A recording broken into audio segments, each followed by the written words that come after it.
A struggling widow gave her last $20 to a beggar, never realizing he was a secret millionaire. Sarah Matthews stood at the corner of Maple and Fifth, her trembling fingers clutching the worn bill, the final remnant of this month's budget. Winter wind cut through her threadbare coat, but the chill in her bones ran deeper than December's bite. 3 years since Michael's death, and the world still felt colorless, each day a battle against the tide of bills, memories, and crushing solitude. The small coffee shop where she worked part-time barely covered rent for the one-bedroom apartment she could no longer bear to leave. Photos of Michael remained face down on dusty shelves. His clothes, what little she hadn't donated during that first terrible month, still hung in the back of the closet, carrying the ghost of his scent. Some nights, she pressed her face against the fabric and closed her eyes, trying to remember the sound of his laugh. Sarah clutched her purse tighter as she walked toward the bus stop. 3 more days until payday. 3 more days of scraping by on crackers and peanut butter. The $20 in her wallet was meant for bus fare and a small birthday gift for her niece, the only family who still reached out consistently since the funeral. Just keep moving, she whispered to herself, ducking her head against the wind. 1 foot after another. The ritual had become her mantra in the years since Michael's heart had stopped beating on that ordinary Tuesday afternoon. 1 foot after another. 1 breath followed by the next. Surviving, not living.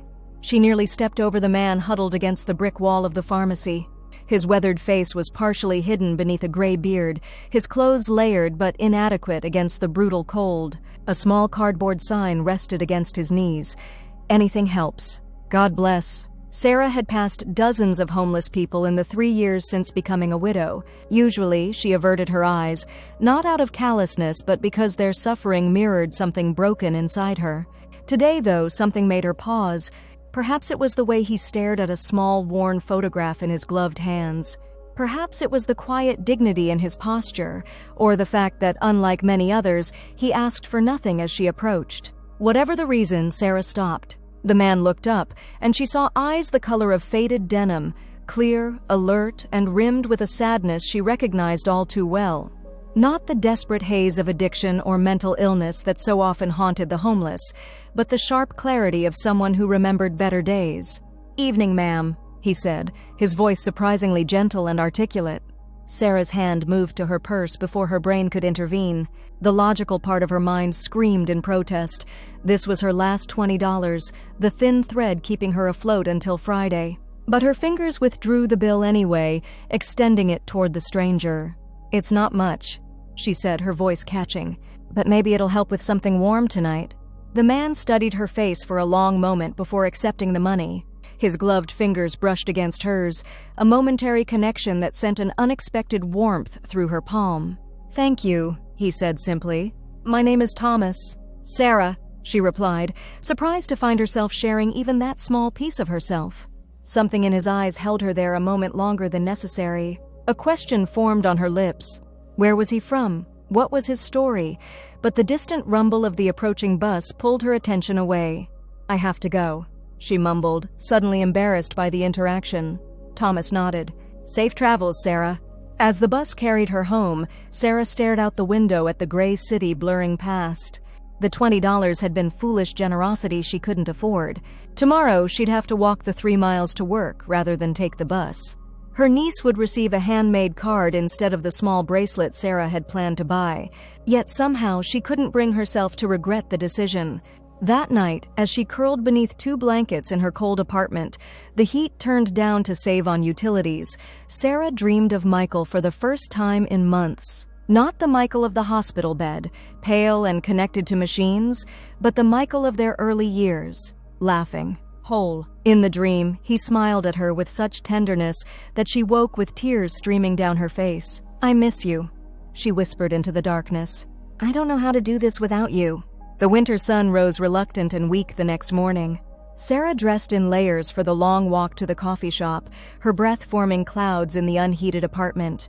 As she locked her door, a delivery person appeared at the end of the hallway, carrying a large box. "Sarah Matthews?" he called. Confused, she nodded. "Delivery for you. Need a signature." The package was heavy and unmarked except for her name and address. Sarah carried it inside, setting it on her small kitchen table. She hadn't ordered anything, and her birthday wasn't for months. With hesitant fingers, she tore open the cardboard. Inside, she found grocery bags filled with food, fresh produce, bread, milk, eggs, even a few luxuries like chocolate and good coffee. Beneath the food was an envelope containing $500 in cash and a note written in neat, precise handwriting. Some kindness should be returned tenfold. A friend? Sarah's hands trembled. Who would do this? Her sister lived paycheck to paycheck herself. Her few remaining friends barely kept in touch, let alone knew the depths of her financial struggles. She kept her pride intact around others, the mask of "I'm fine" firmly in place. The mystery of the gift haunted her throughout her shift at the coffee shop. Regular customers came and went, the morning rush of professionals grabbing lattes, the midday lull filled with students nursing single cups while studying. Sarah moved through the familiar routine in a daze, her mind returning again and again to the unexpected bounty in her kitchen. As the afternoon shadows lengthened, the bell above the door chimed. Sarah looked up from wiping down the counter to find Thomas standing in the entrance, wearing the same weathered coat, but somehow looking different, cleaner. His beard was trimmed, his hair combed back from his face. Their eyes met, and understanding dawned immediately. "It was you," she said, the coffee shop suddenly empty of all but the two of them. Thomas approached the counter slowly. "I hope you don't mind? How did you know where I live? Who are you?" The questions tumbled out, her voice a mixture of confusion and the faintest trace of fear. He held up his hands in a placating gesture. "I'm not who you think I am, Sarah. And I'd like to explain if you'll let me." The manager appeared from the back room, eyeing Thomas with suspicion. "Everything okay, Sarah?" "Yes," she said, surprising herself with the certainty in her voice. "This is a friend. My shift ends in 15 minutes. Would it be okay if I left a little early today?" 20 minutes later, they sat across from each other in a small park near the coffee shop. Despite the cold, Sarah preferred the privacy of the outdoors to the bustle of a restaurant. Thomas sat with his hands folded in his lap, his posture straight but not rigid. "My name is Thomas Reeves," he began. 15 years ago, I founded Reeves Technologies." Sarah's eyebrows rose. Even she recognized the name of the software company that had revolutionized medical record systems across the country. 3 years ago, I sold the company for more than I could spend in 10 lifetimes, he continued. And then I got lost, metaphorically speaking. The wind rustled through the barren trees around them, carrying his words to her like confessions. My wife died 20 years ago. Cancer. We never had children. After I sold the company, I realized I had nothing left. No purpose, no connections. Just money, so much money, and no one who cared about the man behind it. He smiled wryly. Rich man's problems, I know. Sarah remained silent, listening. I started the project 6 months ago, living on the streets in different cities, carrying nothing but a few $100s hidden in my shoe and the clothes on my back. I wanted to understand what it meant to have nothing, to be invisible. His blue eyes met hers. And I wanted to find people who showed kindness without expectation of return. So I was, what? Some kind of test? Sarah felt a flicker of anger. Thomas shook his head. Not a test, an answer. He paused, choosing his words carefully. Do you know how many people walked past me yesterday? Hundreds. Some avoided looking at me entirely. Some tossed coins without meeting my eyes. A few offered food or coffee, which was genuinely kind.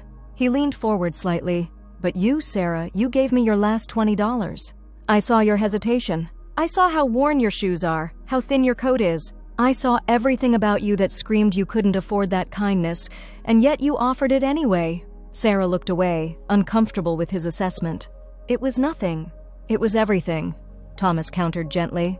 In that moment, you had less than I did. I have millions in the bank. You had $20 and gave it away. They sat in silence for a moment, the truth of his words settling between them like the first snowflakes of winter, delicate, transformative. The groceries and money, Sarah finally said. Thank you, but I can't accept them. Why not? Because it feels like payment for something that shouldn't have a price. Thomas nodded slowly. I understand. What if we look at it differently?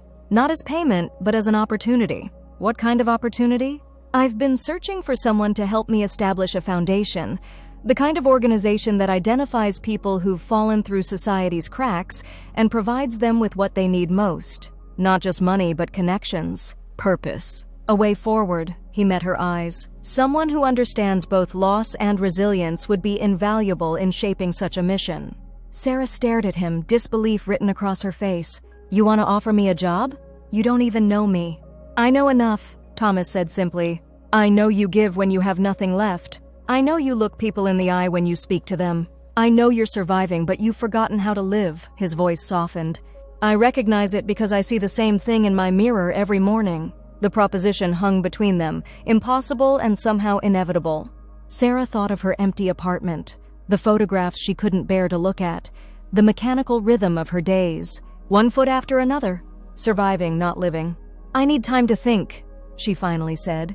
Thomas reached into his pocket and withdrew a business card with only a phone number. Take all the time you need. Spring arrived in tentative bursts of color, crocuses pushing through the last patches of snow, buds forming on branches that had stood bare against winter skies. 3 months had passed since Sarah's encounter with Thomas in the park. The foundation offices occupied a renovated brownstone downtown, large windows filling the spaces with natural light. Sarah's desk faced east, catching the morning sun as she reviewed applications for the foundation's first round of grants. Beside her computer sat a framed photograph of Michael, no longer hidden face down, but placed where she could see his smile throughout the day. Thomas knocked lightly on her open door. The Wilson family is here for their meeting. Sarah nodded, gathering her notes.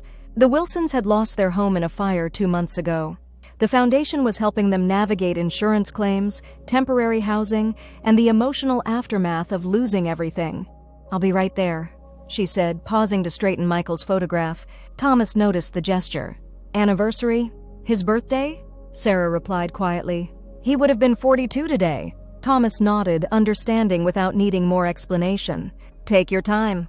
I'll get them settled in the conference room. As he turned to leave, Sarah called after him. Thomas? He paused in the doorway. Thank you, she said. Not just for the job or the foundation, but for... She gestured vaguely, searching for words to encompass the transformation of her life in recent months. Thomas smiled, the corners of his eyes crinkling. You don't need to thank me, Sarah. Just keep doing what you're doing, changing lives one person at a time. He tapped the doorframe lightly, starting with your own. As she gathered her files and prepared to meet with the Wilson family, Sarah felt the familiar ache of Michael's absence, a pain that would never completely disappear. But alongside it now lived something new. Purpose, connection, the slow, steady return of color to a world that had been gray for too long. Outside her window, a robin landed on the budding branch of a maple tree, singing its spring song to the wakening world. Sarah paused to listen, really listen, for the first time in years. One breath followed by the next, but no longer just surviving, living. In the quiet moments before she joined Thomas and the waiting family, Sarah allowed herself to acknowledge the truth that had been forming in her heart these past months. The $20 she'd given to a stranger hadn't just been an act of kindness, it had been an act of faith. Faith in the continuing value of human connection. Faith that even in her darkest moment, she still had something to offer the world. Faith that sometimes when you reach out your hand in the darkness, someone reaches back. And sometimes that makes all the difference.